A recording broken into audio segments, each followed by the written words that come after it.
Maître Thomas Gamakolo-Poutou, bonjour. Bonjour. Bonjour. Maître Thomas, vous êtes le coordonnateur de COGELD. Et là, ici, il y a eu un événement, c'est-à-dire il y avait les élections, ça s'est déroulé, ça s'est passé, tel que tout le monde connaît. Et d'abord, et puis le président de la République a été reconduit, c'est-à-dire pour un deuxième mandat. Les députés également.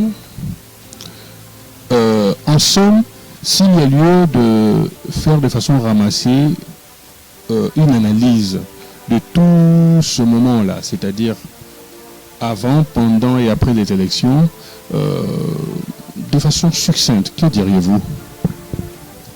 Bon, je dirais de façon succincte, si je dois utiliser une expression, c'est que les vins tirés, il faut les boire. Il faut le boire, d'accord, les vins tirés, mais il y a beaucoup des irrégularités ont été signalées, surtout récemment. Il y a eu une problématique de seuil d'éligibilité qui a fait que beaucoup de candidats ne se sont pas retrouvés à cause de cela. Et ça s'explique que c'est une décision qui a été prise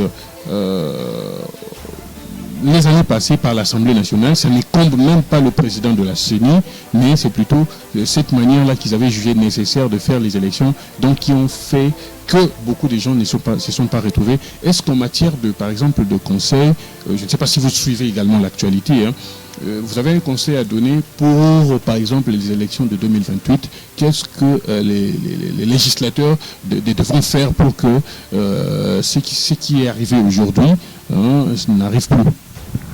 Bon, vous savez, quand on vote la loi électorale et que l'on fixe des seuils, c'est à ce moment-là que les politiques devaient pouvoir se battre pour pouvoir faire en sorte que les droits ainsi que leur droit d'être élus avec les voix qu'ils ont eues soient respectés. Dans la mesure où il faut comprendre une chose, c'est-à-dire qu'une fois que la loi est votée, elle peut être mauvaise, elle peut être dure, mais elle va s'appliquer.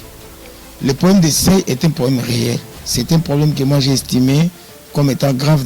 Pourquoi? Parce que lorsque les seuils d'éligibilité par rapport au groupement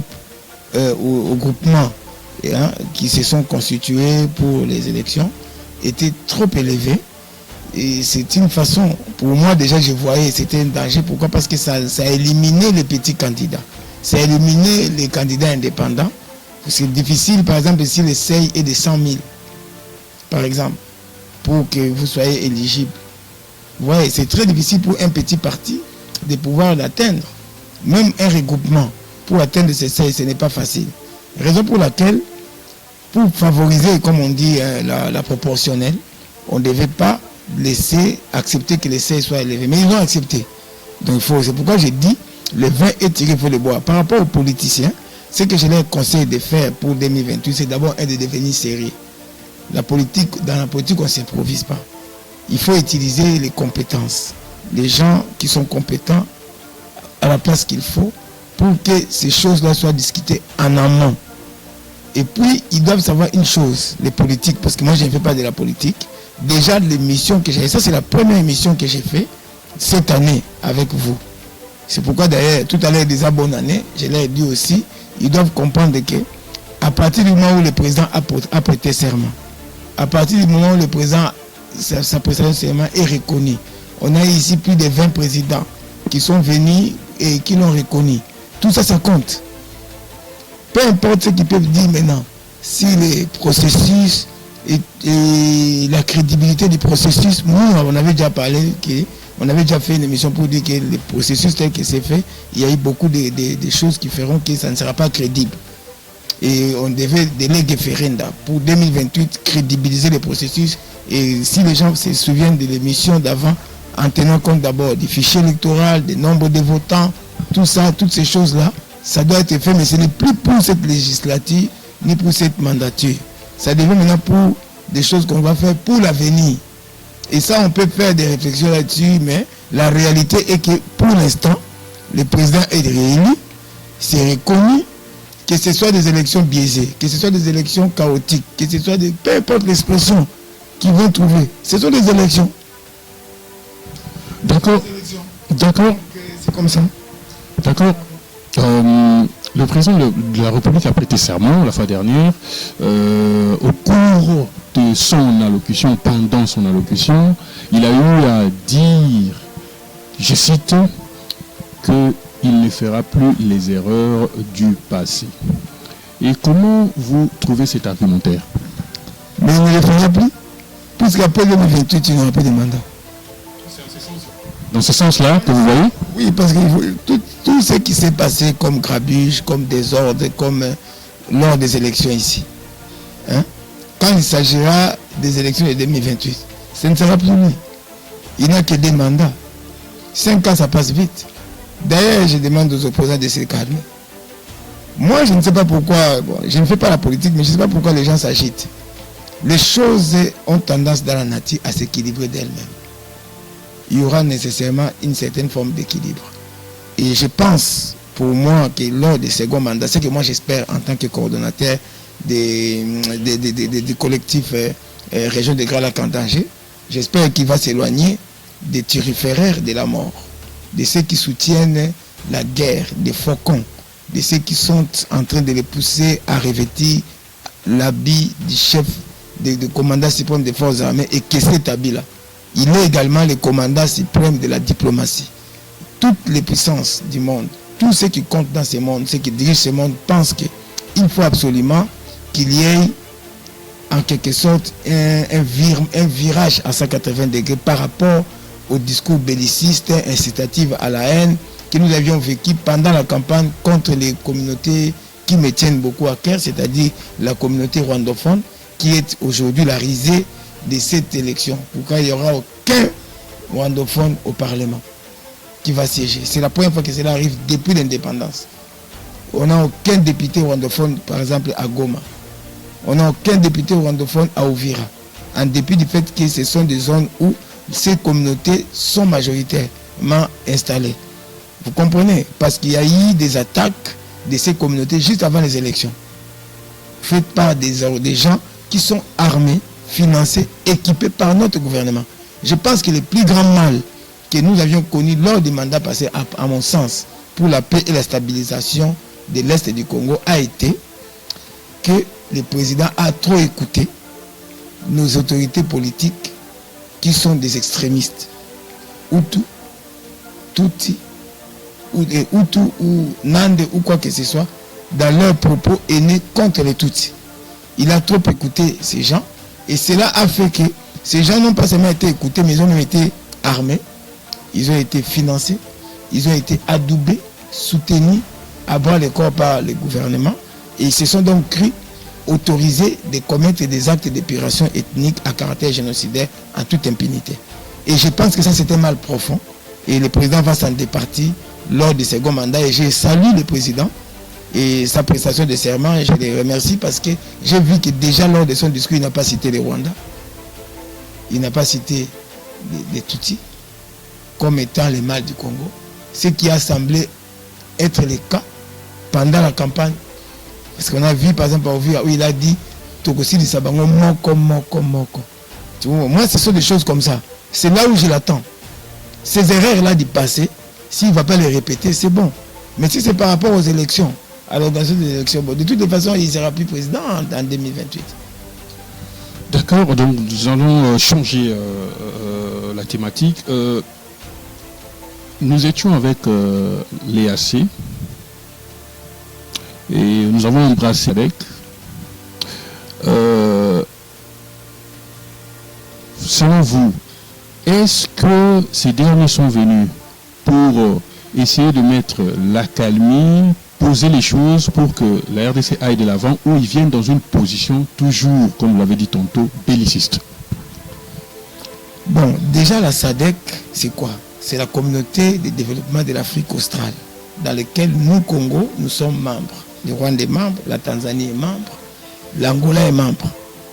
Et en dépit du fait que nous sommes tous membres de la SADC, qui est une communauté qui regroupe les pays de l'Afrique australe, nous sommes un pays en guerre, nous sommes un pays en conflit avec d'autres voisins qui sont des l'EAC dans l'espace du Grand Lac, notamment le Rwanda, l'Ouganda.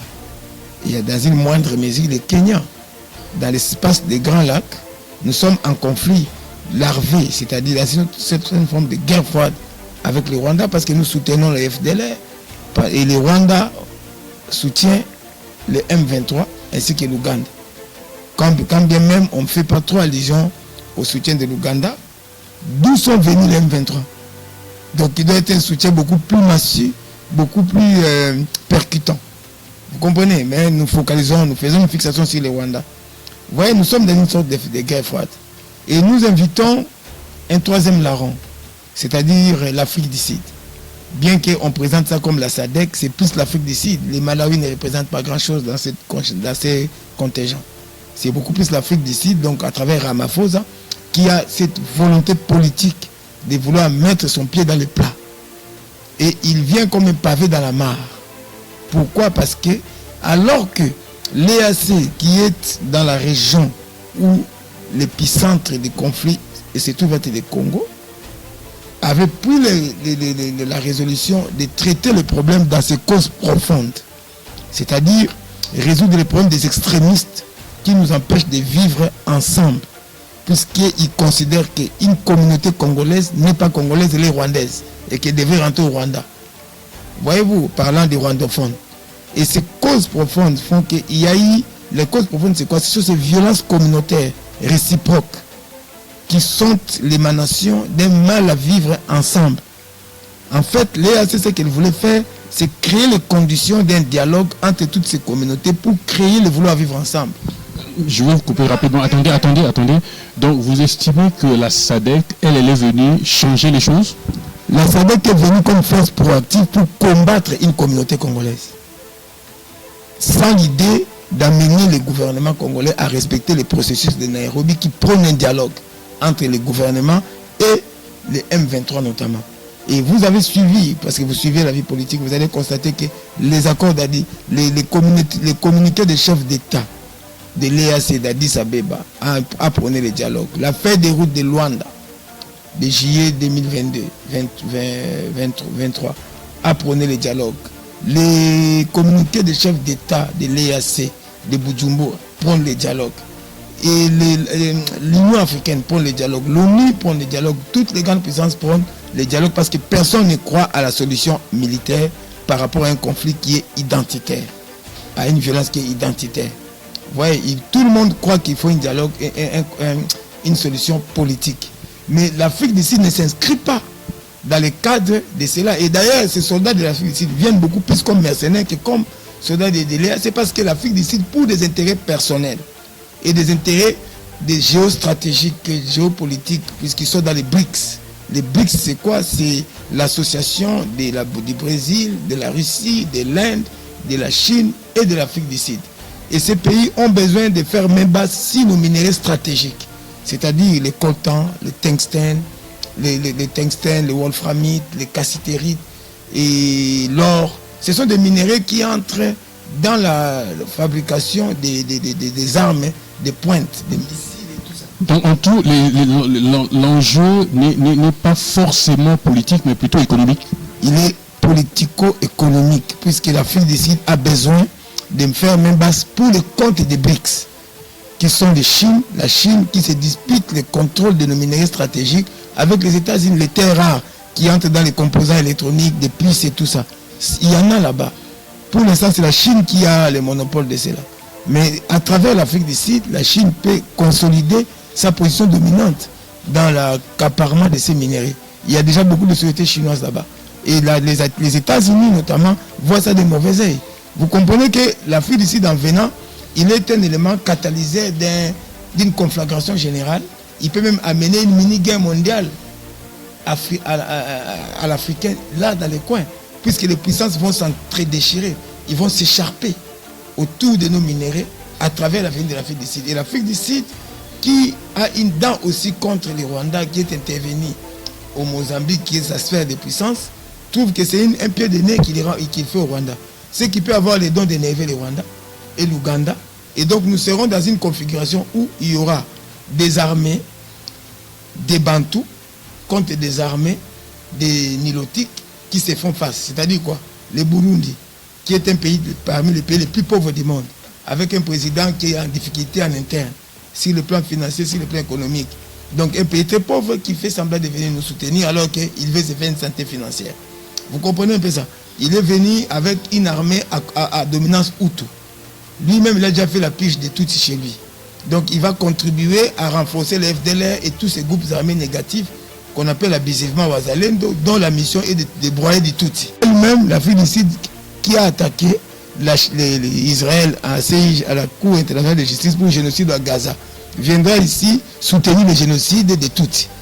Vous comprenez? Donc moi je trouve que son intervention, qui n'est pas inscrite dans le cadre du processus de Nairobi et de Luanda, est une intervention qui sera comme une bombe à retardement. Parce que ça vient aggraver la situation sécuritaire qui était déjà mauvaise. Qu'est-ce qu'on peut dire de façon claire? Donc la SADC ne vient pas pour aider, mais c'est pour plutôt apporter plus de problèmes à la place des solutions? Oui. Puisque la SADC vient appuyer les FARDC qui elles-mêmes travaillent avec les FDLR, avec les groupes armés négatifs, plus de 266 groupes transformés en Wazalendo. Vous comprenez? Et tous ces groupes ont un agenda caché. Leur agenda caché, c'est éradiquer la présence Tutsi dans l'Est du Congo. Et donc l'Afrique du Sud sera obligée de travailler avec eux parce qu'il vient leur appuyer sur le plan tactique. En même temps, ça permet à l'Afrique du Sud de faire même base sur nos minéraux stratégiques pour le compte des BRICS. Et il nous entraîne dans un conflit géopolitique entre la Chine et les États-Unis. Vous voyez, donc c'est une présence que je considère comme étant néfaste.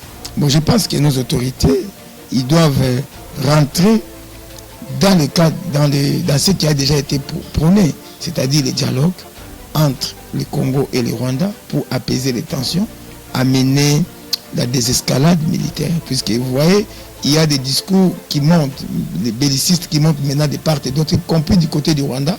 Je viens de suivre un discours, une partie du discours que Kagame a fait. Vous sentez qu'il ne le dit pas, mais à demi-mot, il est tenté de dire qu'il est prêt pour la guerre. Donc, c'est-à-dire que les démons de guerre se sont déjà levés dans le Grand Lac. Donc, il faut rentrer, apaiser les choses, comme Blinken a dit dernièrement au chef de l'État en les félicitant, qu'il devait, je ne sais pas si c'est vrai parce que j'ai vu ça quelque part sur le net, qu'on devait essayer de trouver des solutions politiques aux problèmes de l'Est. On doit désarmer tous ces groupes armés qui sont aujourd'hui considérés comme Wazalendo. On doit cesser avec cette collaboration entre le gouvernement et les groupes Wazalendo et les FDLR et les Rwandais également doit cesser toute collaboration avec le M23. Vous comprenez? Donc je pense que les solutions ne peuvent pas être prises simplement au niveau du Congo, ça doit être régional. Et l'Afrique du Sud, si elle pense qu'elle peut venir, comme moi je ne le considère pas comme la SADC, c'est l'Afrique du Sud qui vient elle-même parce qu'elle a des intérêts personnels. Si elle pense qu'elle peut résoudre les problèmes de la crise sécuritaire à l'Est sans tenir compte des pays de la région, il se met le doigt dans l'Est jusqu'à l'omoplate, puisqu'il va échouer platement. Vous comprenez un peu ce que je suis en train de dire?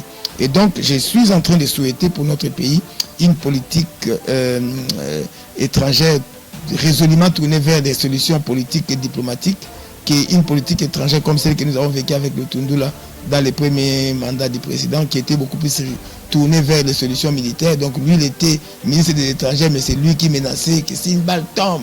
Donc il jouait même le rôle qu'en principe le ministre de la Défense doit jouer.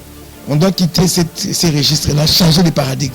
D'ailleurs, une très mauvaise politique, il me semble, parce que déjà nous voyons ce qui se passe en Israël avec le Hamas, nous voyons ce qui se passe en Ukraine avec la Russie, et donc ça veut dire déjà que la guerre ne serait pas forcément une bonne solution, n'est-ce pas?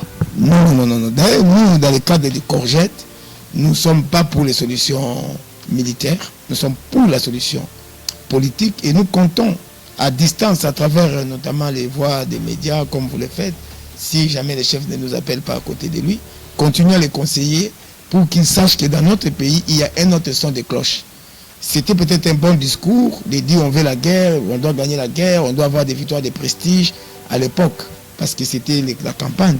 Mais maintenant qu'il est réélu, je pense qu'on doit calmer nos ardeurs, essayer d'analyser en profondeur les problèmes et de trouver des solutions durable et en traitant les causes profondes du mal-être et du mal-vivre ensemble. Maître Thomas Gamokono Poutou, je vous remercie. Merci beaucoup.